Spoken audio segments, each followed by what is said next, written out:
사도행전 21장 17절에서 26절까지의 말씀 교독하시겠습니다.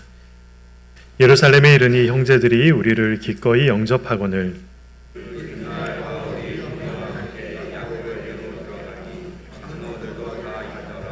바울이 문안하고 하나님이 자기의 사역으로 말미암아 이방 가운데서 하신 일들을 낱낱이 말하니 그들이 듣고 하나님께 영광을 돌리고 바울더러 이르되 형제여 그대도 보는 바에 유대인 중에 믿는 자 수만 명이 있으니 다 율법의 열성을 가진 자라.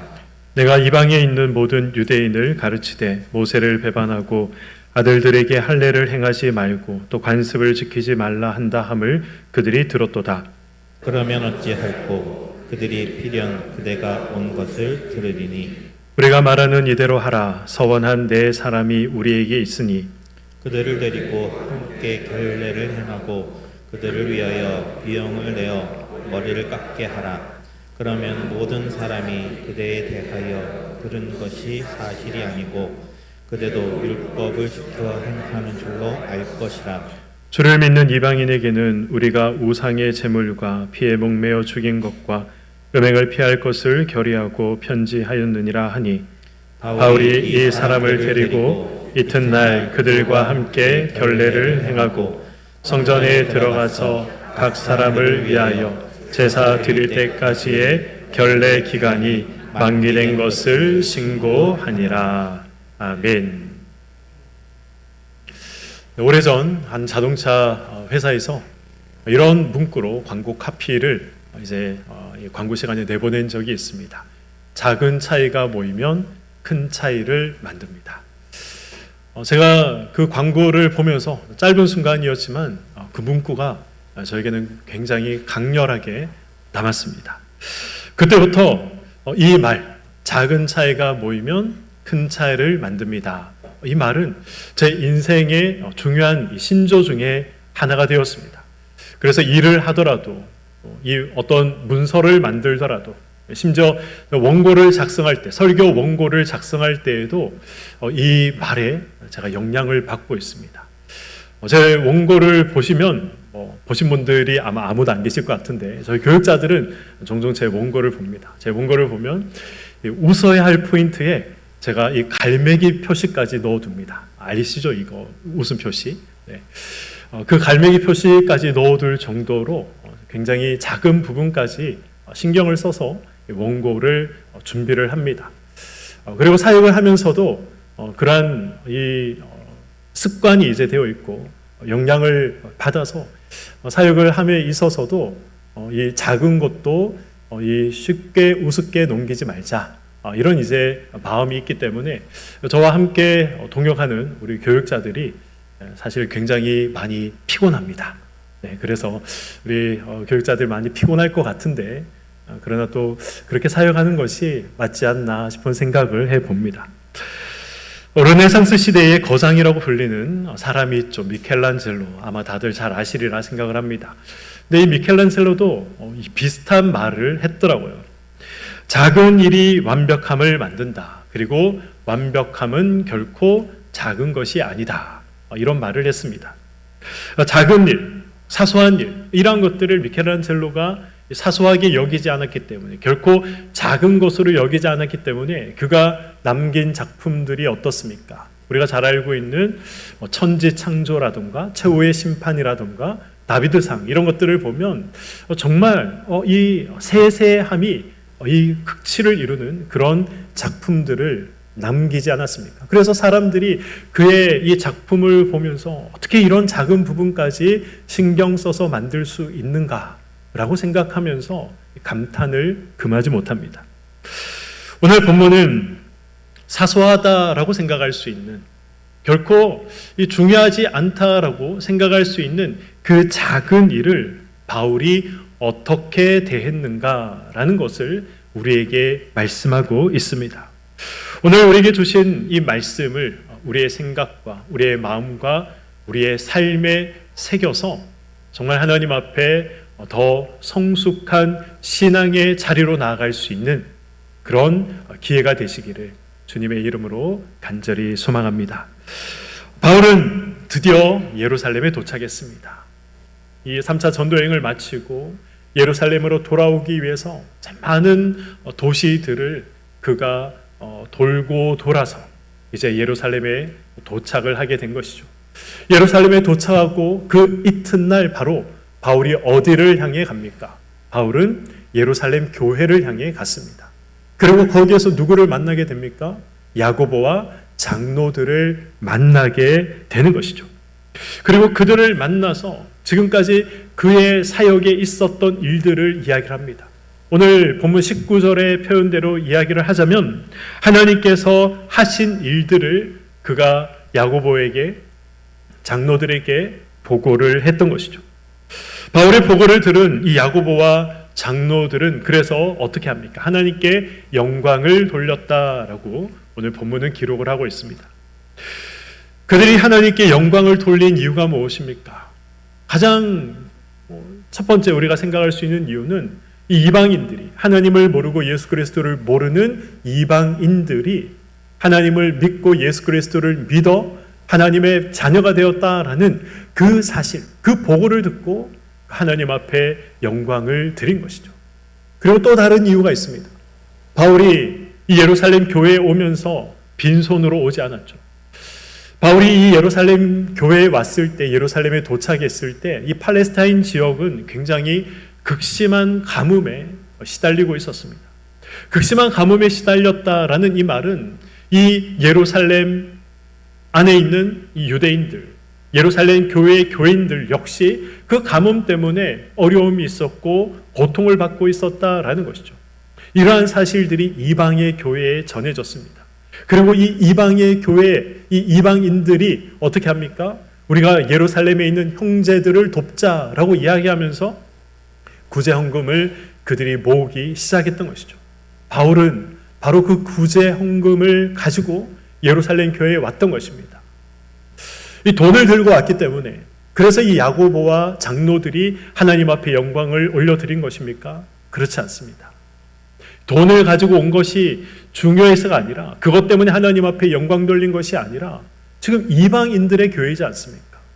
이방인들이 하나님을 믿고 성장하고 성숙하여서 이제 자기들뿐만 아니라 이웃을 위해서 형제를 위해서 기꺼이 물질도 헌신할 수 있는 그러한 자리까지 그들이 성장했기 때문에 그러한 사실에 그들이 감탄하고 하나님 앞에 영광을 올려드린 것입니다. 그러나 그들이 정말 감사하고 또 한편 안도할 수 있었던, 그래서 하나님 앞에 영광을 돌렸던 중요한 이유 하나가 있습니다. 그 이유가 무엇입니까? 오늘 본문 21절의 기록처럼 이 바울에 대한 소문이 어떻게 났습니까? 사람들이 바울에 대해서 그는 모세를 배반한 자다, 이런 소문들이 돌고 있었습니다. 이것이 사실이 아니다라는 것을 확인했기 때문에 그들이 안도하면서 하나님 앞에 영광을 올려드린 것입니다. 오늘 본문 21절의 말씀을 한번 보겠습니다.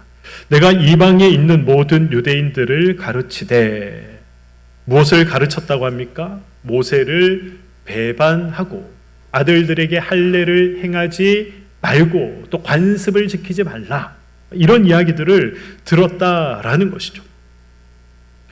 로마 제국 이 전역에 유대인들이 많이 흩어져 살고 있었습니다.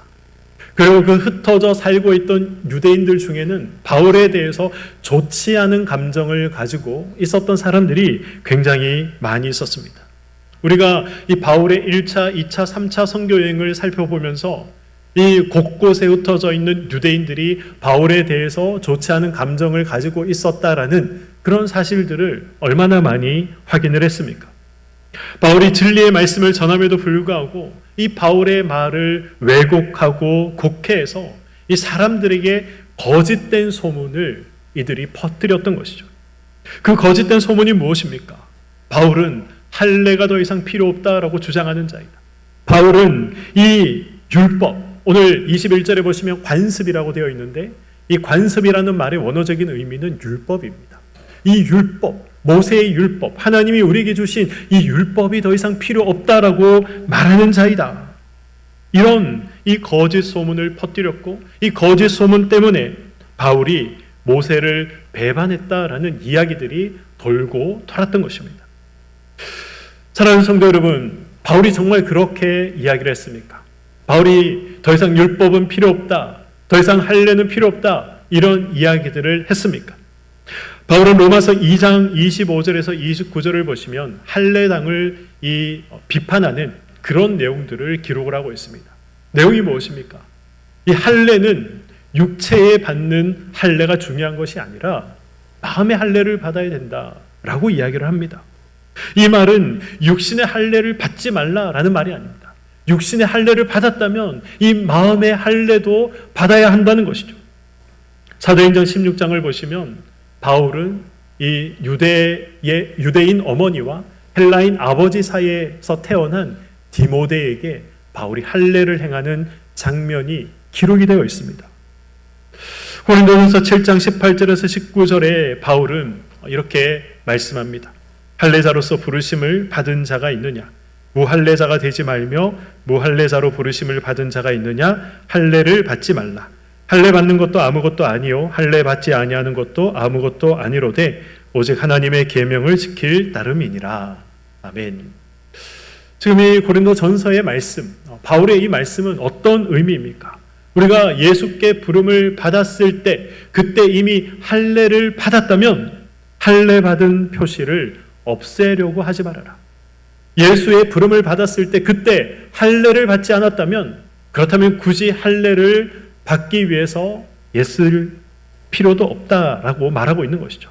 지금 할례의 유무가 중요한 것이 아니라 말씀을 따르는 것, 말씀이 육신이 되어 이 땅에 오신 예수 그리스도를 따르는 것, 그것이 정말 중요한 문제다라고 말씀하고 있는 것입니다.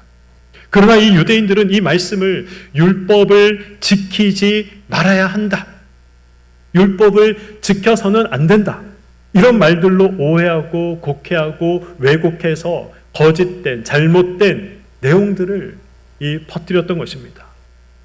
정확하게 이해하지 못했다면 우리가 자기 뜻대로 해석하거나 자기 뜻대로 곡해해서 우리가 잘못된 소문을 내지 말아야 합니다. 자기 마음대로 자기 편한 대로 이해하고 추측해서 잘못된 소문들을 내지 말아야 합니다. 그런 일들을 행한다면 이 얼마나 복음에 걸림이 되는 일이 되는지 모릅니다. 오늘 바울을 보시기 바랍니다. 바울도 이 예루살렘에 도착했을 때 야고보도 예루살렘의 교회 장로들도 바울을 어떻게 생각합니까? 어떤 시각으로 바라봅니까? 바울은 모세를 배반한 자다, 율법이 더 이상 필요 없는 자다 라고 그들이 돌고 돌았던 이 소문을 듣고 바울에 대해서 잘못된 시각을 가지고 바울을 보지 않았습니까? 그리고 바울이 왔다라는 것, 이 바울을 어떻게 해야 하나, 이런 문제들을 그들이 염려했던 것입니다. 이제 이 야고보와 장로들에게 있던 염려와 걱정들은 사라졌습니다. 바울을 만나고 보니 그런 사람이 아니었다, 바울의 고백을 듣고 보니 그런 사람이 아니었다라는 것을 자신들이 잘못 알고 있었다, 거짓된 소문을 듣고 바울을 오해하고 있었다, 이것을 확인했습니다. 그러나 또 다른 문제가 있습니다. 또 다른 문제, 어떤 문제가 그들에게 있었습니까? 이 예루살렘에는 예수를 믿는 동시에 이 율법을 지키는 데 있어서 이 열정적인 성도들이 그곳에 수만이나 살고 있었다라는 것입니다. 이들도 바울에 대해서 소문을 듣지 않았겠습니까? 바울이라는 사람이 있는데 그는 모세를 배반한 자다, 율법이 필요 없다라고 말한 자다, 이런 소문들을 이들도 다 들어서 알고 있었습니다. 당연히 예루살렘의 유대 신자들은 바울에 대해서 좋지 않은 감정을 가지게 된 것이죠. 바울에 대해서 이 적대적인 마음을 그들도 가지고 있었던 것입니다. 예수 믿는 우리 유대인들과의 이 충돌을 피하기 위해서 바울이 전하는 복음과 유대인들이 믿는 복음이 다르지 않다라는 사실을 사람들에게 알리기 위해서, 그래서 야고보가 바울에게 어떤 제안을 하게 됩니까? 오늘 본문 23절과 24절의 말씀입니다. 우리가 말하는 이대로 하라. 서원한 네 사람이 우리에게 있으니 그들을 데리고 함께 결례를 행하고 그들을 위하여 비용을 내어 머리를 깎게 하라. 그러면 모든 사람이 그대에 대하여 들은 것이 사실이 아니고 그대도 율법을 지켜 행하는 줄로 알 것이라. 아멘. 어떤 요구를 하고 있습니까? 바울에게 결례를 지켜 행하라. 이것을 요구하고 있는 것이죠. 결례라는 것이 무엇입니까? 결례라는 것은 정결의식, 정결예식을 말하는 것입니다.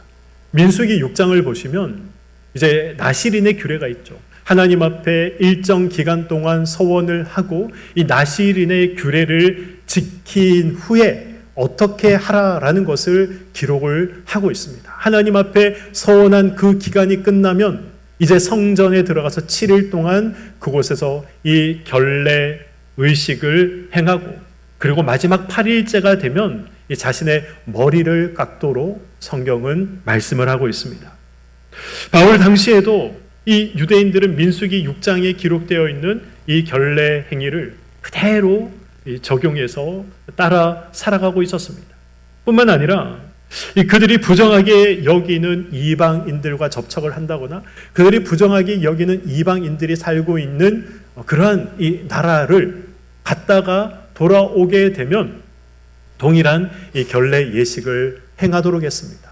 왜냐하면 이 이방인들이 사는 곳에서 이 잘못된 것, 부정한 것들을 눈으로 보고 손으로 만지고 그들과 함께 생활하면서 혹시나 하나님께서 부정하다라고 말씀하신 그러한 음식들을 먹게 된 경우가 혹시 있지 않을까 싶어서 그래서 이 이방의 나라에 다녀온 사람들, 여행한 사람들은 반드시 성전에 들어가서 7일 동안 결례 예식을 행하고 8일째 머리를 깎는 이 민수기 6장에 나와 있는 동일한 이 결례 예식을 그들이 행하고 있었죠.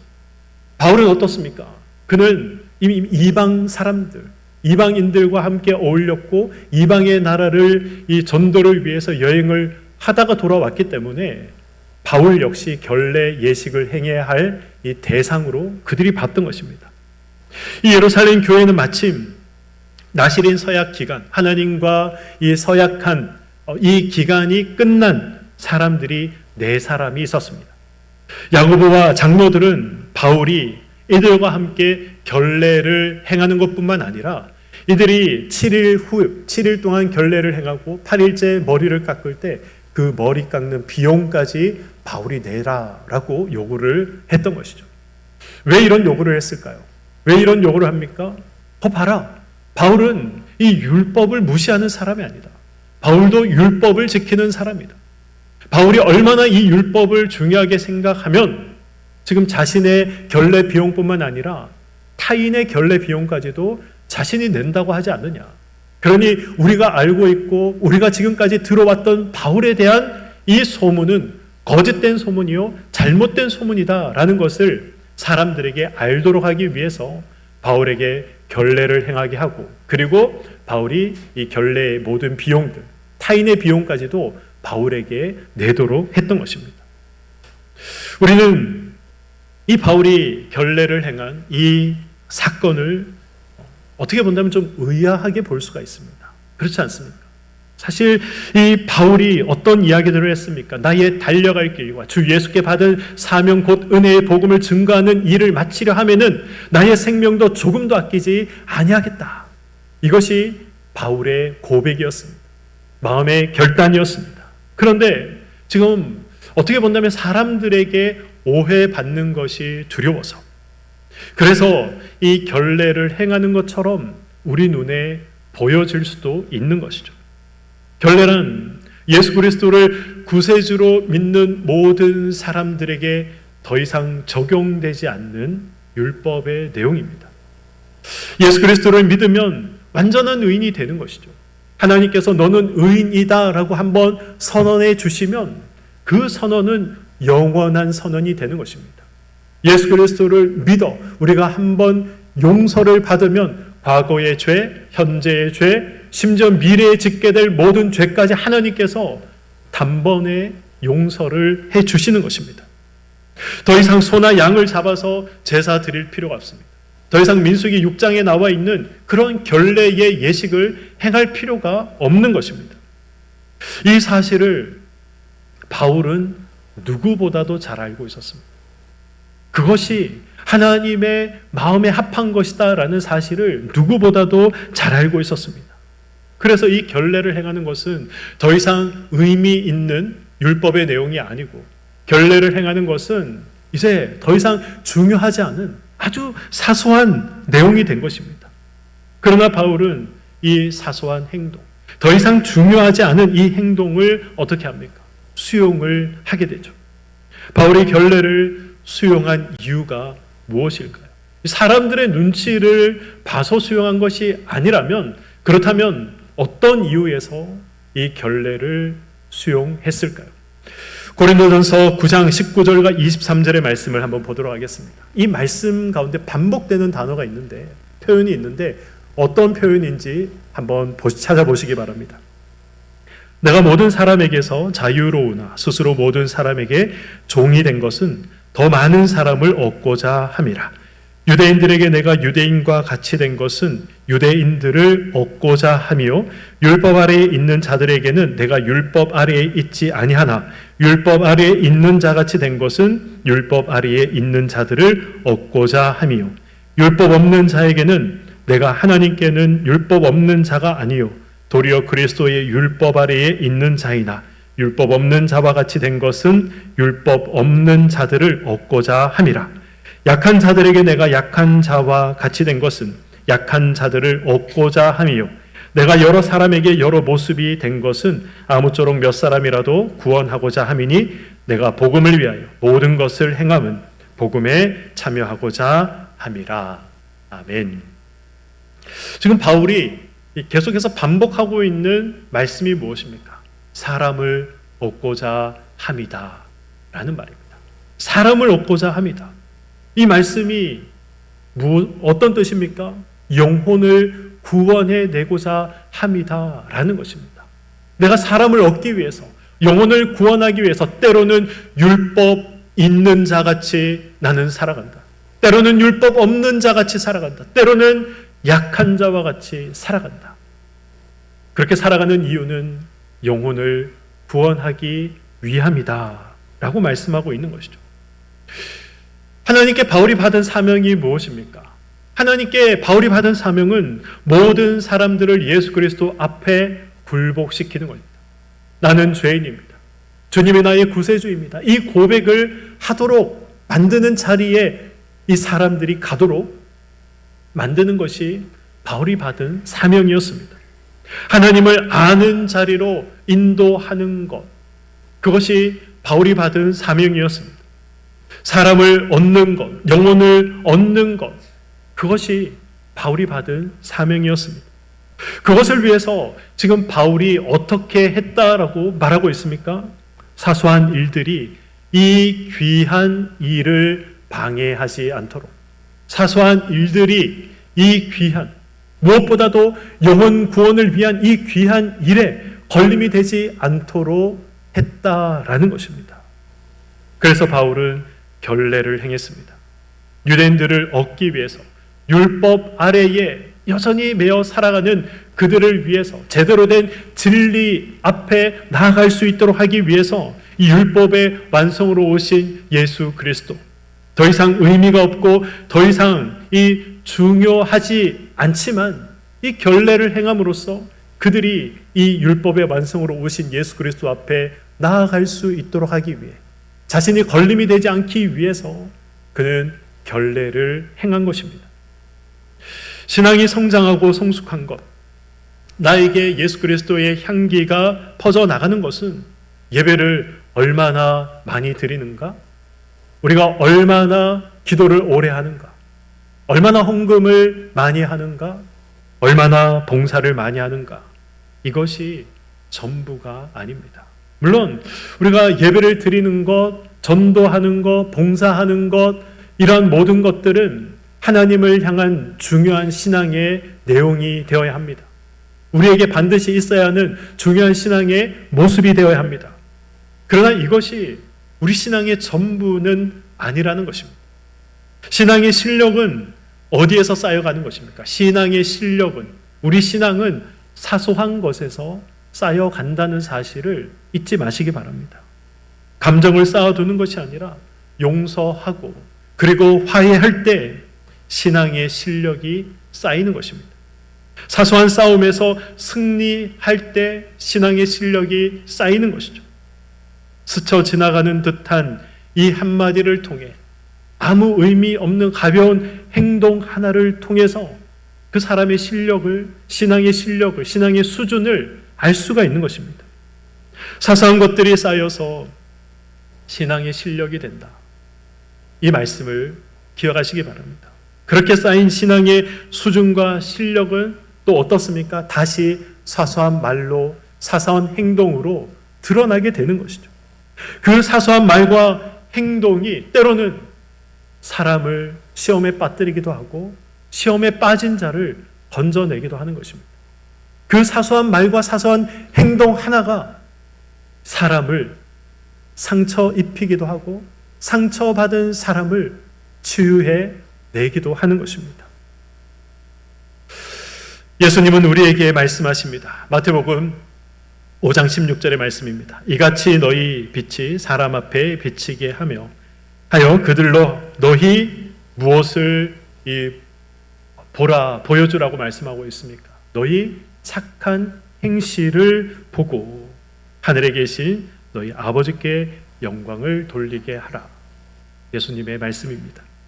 세상 사람들이 하나님께 영광을 돌리는 것, 세상 사람들이 저와 여러분을 보면서 예수를 믿는다고 말하는 사람들을 보면서 그 예수 믿는 자들이 얼마나 예배를 자주 드리는지, 얼마나 전도를 열심히 하는지, 얼마나 교회에 나가서 열심히 봉사하는지, 그것을 보고 그들이 하나님께 영광을 돌리는 것이 아니라는 겁니다. 무엇을 보고 영광을 돌린다라고 되어 있습니까? 착한 행실. 저와 여러분들이 세상을 살아가면서 세상 사람들에게 보여주는 그 착한 행실 때문에 세상 사람들이 하나님 앞에 영광을 올려드린다는 것입니다. 세상과 다르다는 것, 세상 사람들과 다르다는 것을 보여주라는 것이죠. 삶의 모든 자리에서, 삶의 모든 모습에서 신자다운 모습을 보여주라는 것입니다. 그 삶을 보여주는 것이 바울의 그랬듯이 이 모든 사람을 예수 그리스도께 굴복시키기 위해서 반드시 필요한 과정이라는 것입니다. 하나님을 아는 자리에 사람들을 인도하기 위해서 반드시 필요한 과정이라는 것입니다. 우리의 착한 행실은 거창한 것으로 드러나지 않습니다. 대단한 것으로 드러나지 않습니다. 작은 것, 사소한 것으로 우리의 착한 행실이 드러나는 것이죠. 따뜻한 말 한마디에 드러나는 것입니다. 문 한 번 다음 사람을 위해서 잡아주는 것, 그것으로 드러나는 것입니다. 자리 한 번 양보하는 것, 이웃이 엘리베이터를 타려고 한다면 우리가 이 문 열린 버튼 한 번 눌러주는 것, 먼저 인사하는 것, 이런 사소한 것들이 결국 쌓이고 쌓이면 하나님께 영광을 돌리는 자의 삶을 산다는 것입니다. 기억해야 할 것은 이 사소한 행동도 반드시 훈련해야 하고 연습해야 한다는 것입니다. 아무리 작은 것이라도, 아무리 사소한 것이라도 훈련이 없고 연습이 없으면 그 사소한 것조차 할 수 없게 되는 것입니다. 작은 일에 충성하지 못하는데 큰 일에 충성할 수 있겠습니까? 그럴 수 없습니다. 마찬가지로 사소한 친절, 사소한 선행, 따뜻한 말 한마디 하지 못하는 사람이 어떻게 예수 그리스도를 닮았다라고 말할 수 있겠습니까? 오늘 말씀을 맺도록 하겠습니다. 바울에게 가장 중요한 일은 무엇이었습니까? 바울에게 가장 중요한 일은 모든 사람들이 예수 그리스도 앞에 굴복하는 자리, 그 자리에 나아가는 것이었습니다. 이 예루살렘 성도들에게 하나님의 은혜의 역사를 전하는 것이었습니다. 그러나 이 큰 일을 위해서 바울이 먼저 해야 했던 일이 있습니다. 그것이 바로 결례를 행하는 일이었습니다. 사실 이제 더 이상 이 결례를 행하는 것은 중요한 일이 아닙니다. 의미 있는 일이 아닙니다. 굉장히 사소한 일이었습니다. 그러나 바울은 이 사소한 일을 먼저 행했다는 것이죠. 세상은 사실 이 사소한 것으로 사람들을 평가하지 않습니다. 사소한 것으로 신앙을 가진 저와 여러분들을 평가합니다. 세상은 저와 여러분이 하는 이 사소한 말, 사소한 행동으로 저 사람이 진짜 예수 믿는 사람이야. 아니야, 저 사람은 무늬만 예수 믿는 사람이야. 이것을 평가하는 것입니다. 세상만 그렇습니까? 사실 하나님도 사소한 것으로 저와 여러분을 평가하십니다. 마태복음 25장 21절의 말씀입니다. 그 주인이 이르되 잘하였도다 착하고 충성된 종아, 내가 어떤 일에 충성했다고 합니까? 적은 일에 충성하였음에. 그래서 예수님이 무엇을 맡기겠다라고 말씀하십니까? 내가 많은 것을 내게 맡기리니 내 주인의 즐거움에 참여할지어다. 우리가 사소한 것, 이 작은 것에 우리가 소홀하지 않을 때 말 한마디를 하더라도 선한 말을 하고 사소하지만 선한 행동을 할 때 저와 여러분의 신앙이 쌓여가는 겁니다. 더 견고해지는 겁니다. 하나님이 보실 때 더 아름다운 신앙의 모습으로 만들어지는 것입니다. 이런 신앙의 실력을 쌓아가는 자에게 하나님께서는 더 귀한 일을 맡겨주시는 것입니다. 사소한 것, 작은 것에 나는 신자다운가 신자답지 못한가 확인할 수 있는 방법이 있습니다. 사람들이 나와 가까이 하기를 원하는가? 나를 좋아하는 사람이 있는가? 내가 예수 믿는 것으로 인해서 직장에서 함께 일하는 사람들에게, 이웃에게 나는 칭찬받는 사람인가? 이런 것들을 스스로 질문해보고 점검해보면 그 질문에 대한 답을 얻을 수 있는 것이죠. 바울에게 가장 중요한 일이 모든 사람이 예수를 아는 자리에 나가도록 하는 것이었습니다. 예수께 굴복하도록 만드는 일이었습니다. 이것이 바울에게 가장 중요한 일이었다면 동일합니다. 저와 여러분에게도 가장 중요한 일은 저와 여러분을 통해서 많은 사람들이 예수께 굴복하는 자리에 나가도록 하는 것입니다. 저와 여러분을 통해서 예수 그리스도를 아는 자리에 나가도록 하는 것이 저와 여러분에게도 가장 중요한 일이 되는 것입니다. 그리고 우리가 이 일을 감당하기 위해서는 바로 이 사소한 것을 쌓아가는 과정이 필요하다는 것이죠. 사소한 싸움에서 승리하는 그 승리가 저와 여러분들에게 필요하다는 것입니다. 사소한 것을 쌓아나가는 것이 신앙의 실력이 되는 것입니다. 사소한 싸움에서 승리하고 그 승리가 쌓이고 쌓여서 최후 승리의 자리에 설 수 있게 되는 것입니다. 이 사실을 기억하시고 작은 일에 충성하는 우리가 되기를 소망합니다. 사소한 것, 작은 것에 승리해서 더 견고한 신앙을 가지고 하나님 앞에, 사람들 앞에 살아가는 저와 여러분이 되기를 소망합니다. 그래서 우리가 함께 신앙생활하는 우리 교우들에게, 믿지 않는 자들에게 무엇보다도 하나님께 칭찬받는 우리가 되기를 주님의 이름으로 간절히 축원드립니다. 아멘.